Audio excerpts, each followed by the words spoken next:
आत्तापर्यंत आपण कुशाण साम्राज्य आणि गुप्त कालखंडाचा अभ्यास केलेला आहे. 550 एडीमध्ये गुप्त कालखंड संपला. यानंतर उत्तर भारतात कोणतीच केंद्रीय सत्ता अस्तित्वात नव्हती. यामुळे या कालखंडात राजकीय अस्थिरतेची परिस्थिती निर्माण झाली.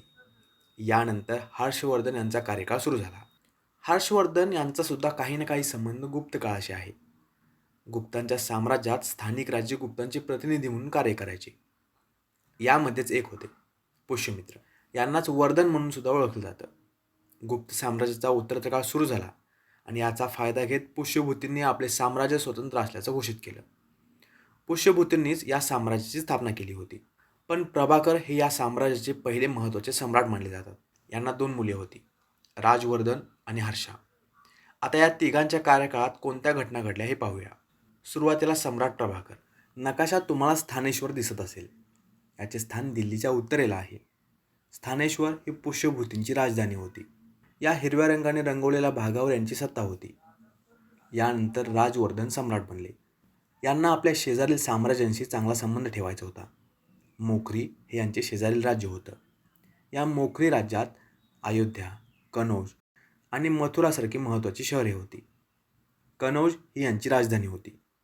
यावेळी गृहवर्मन हे मोखली राज्याचे सम्राट होते.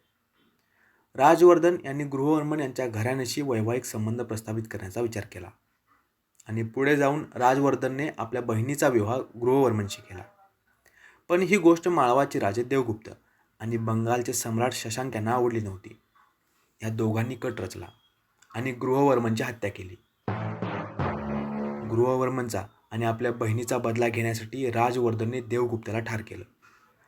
पण माळवातून परतताना शशांकने राजवर्धनला गाठलं आणि त्यांची हत्या केली. आणि अशा प्रकारे कनौजमध्ये आता शशांक सत्तेमध्ये आला. इकडे राणीने जंगलात जाऊन आश्रय घेतला होता.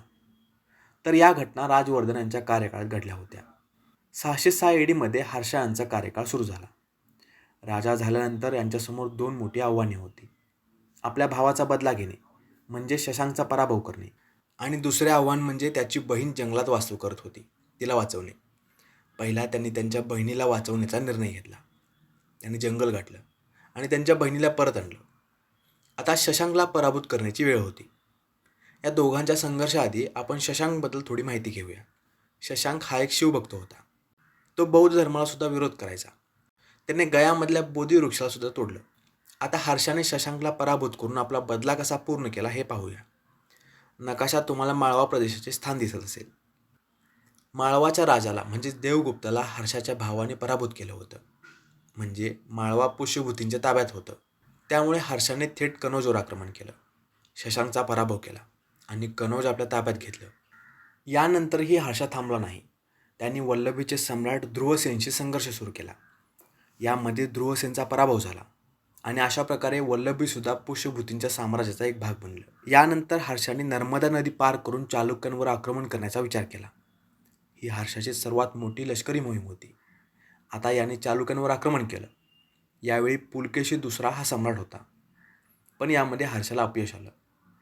ऐहोळ ह्या ठिकाणी पुलकेशी सम्राटाचे शिलालेख आहेत. या शिलालेखात हर्षाच्या चालुक्य मोहिमेबद्दल माहिती आहे आणि या मोहिमेचे पुरावेसुद्धा चीनी प्रवासी ह्यान तुसांग यांच्या साहित्यामधून सुद्धा आपल्याला मिळतात. आता या पराभवानंतर हर्षाच्या साम्राज्याची दक्षिण दिशा ही नर्मदा नदी असेल असं निश्चित झालं. नर्मदा नदी पार करून हर्षाला जाणं आता शक्य नव्हतं. पण पूर्व आणि पश्चिमी भागात आक्रमण करण्यात याला कोणतीच अडचण नव्हती. अशातच पुढे हर्षाने सिंधच्या एका स्वतंत्र राज्यावर आक्रमण केलं. पण या लढाईत कोणाचा विजय झाला याबाबत माहिती देणं इतिहासकारांना अवघड आहे. यानंतर याने नेपाळवर सुद्धा आक्रमण केलं. नेपाळचा राजा यांना शरण आला. आता नेपाळसुद्धा हर्षाच्या साम्राज्याचा एक भाग बनलं. यानंतर काश्मीरला सुद्धा याने आपल्या नियंत्रणामध्ये आणलं. उत्तर भारतातील बऱ्याच लहान मोठ्या साम्राज्यांना हर्षाने पराभूत केलं होतं आणि यानंतर त्याने त्याच्या कार्यकाळातील अखेरची लष्करी मोहीम केली. ही मोहीम ओडिसामधल्या कलिंग राज्यावर होती. या मोहिमेत सुद्धा याला यश आलं. इतक्या साऱ्या यशस्वी मोहिमेचा परिणाम झाला. उत्तर भारतातील बराच मोठा भूभाग हर्षाच्या आता थेट नियंत्रणामध्ये होता. यामध्ये राजस्थान, पंजाब, उत्तर प्रदेश, बिहार, ओडिसा या राज्यांचा समावेश होतो. या राज्यांशिवाय इतर काही भाग होते ज्यावर याचा थेट ताबा नव्हता. पण या ठिकाणी ही पुष्यभूती साम्राज्याचा प्रभाव होता. या भागातील साम्राज्यसुद्धा हर्षाला खंडणी द्यायचे. यामध्ये होतं काश्मीर, नेपाळ, सिंध, आसाम आणि गुजरात.